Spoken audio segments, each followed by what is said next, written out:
So in round 19, the Austrians have stacked into Marseille, easily disposing of the Americans there. The Americans in Spain pose no threat, and Bordeaux is wide open. They've continued to move units over. They left 6 infantry and artillery in Rome, so it is vulnerable. However, there's likely not enough to go after it this turn.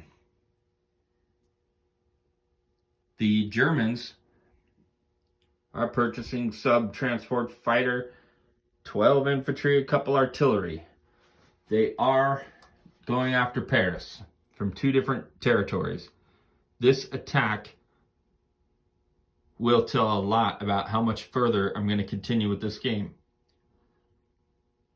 We expect to do a lot of damage, but a lot of damage on both sides, as the Allies have about 40 infantry there. And the Allies have 6 fighters. 6 fighters versus the Central Powers, or Germans, 8 fighters. So there will be a contested dogfight to start to see if somebody gets air superiority. And we'll find out how that battle goes right after this. So the Germans moved into Paris. They have 4 infantry left, and a stack of 17 artillery, 7 fighters. The dogfight killed 1 fighter of the Germans and 1 fighter of the Allies. Everything here is in Paris. So they actually killed 29 Allied infantry to the Germans' 25 infantry. But it left the Allies with more infantry left. And of course, the Allies had their build. France had their next build, which was all infantry as well.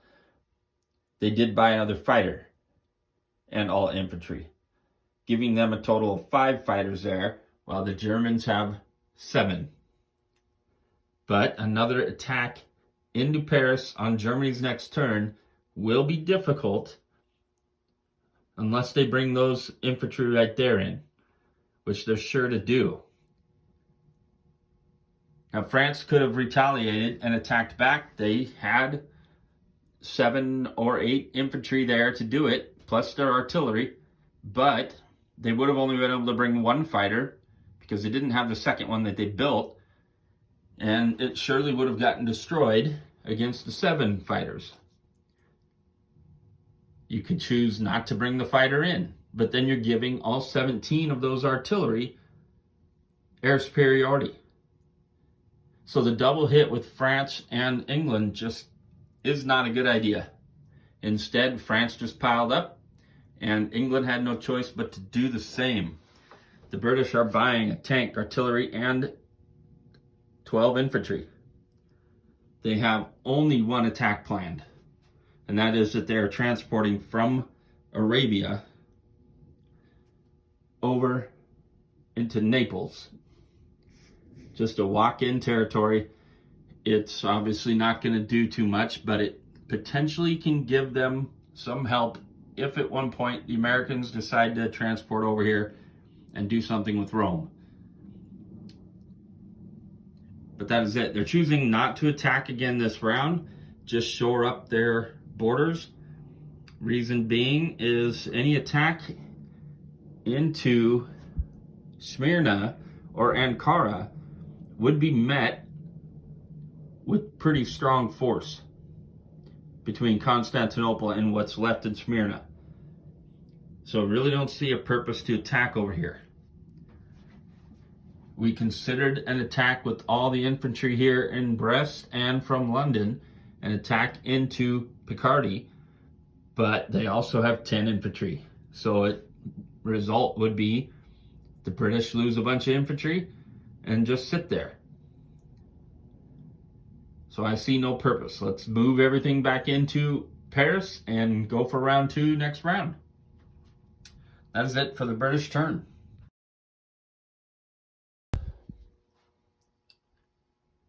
So England transported units from London back to Brest And the units that were in Brest moved into Paris. So they have 7 infantry themselves, and the French have about 14. Down here in the Middle East, Transjordan, Syrian desert, and Mesopotamia all seem safe on the previous round. Of course, England will get to go before the Ottomans to shore up Mesopotamia, which they're likely to do, with the Ottomans moving up into Ankara. And now, obviously, Mesopotamia is under threat. The Ottomans did not attack either. They just moved in and secured these 2 locations a little bit better. And once again, bought nothing but infantry. The Italians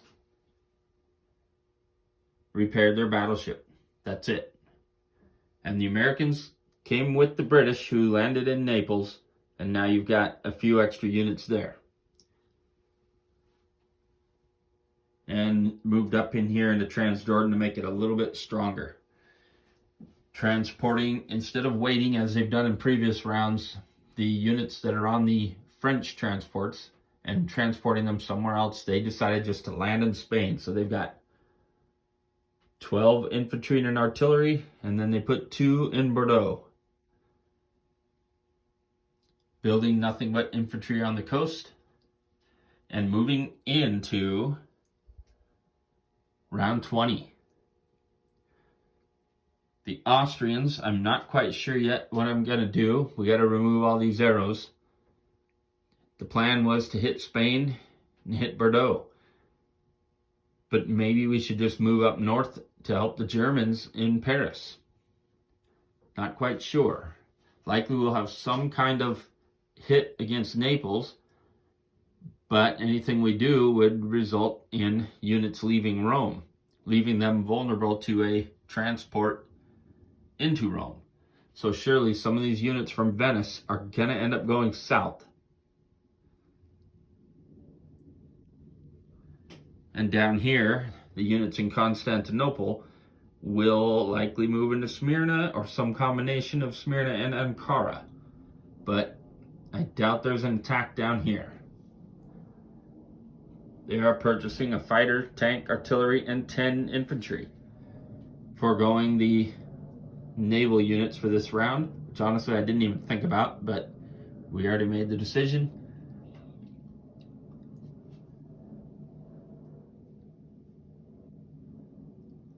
And that will be it for the beginning of round 20.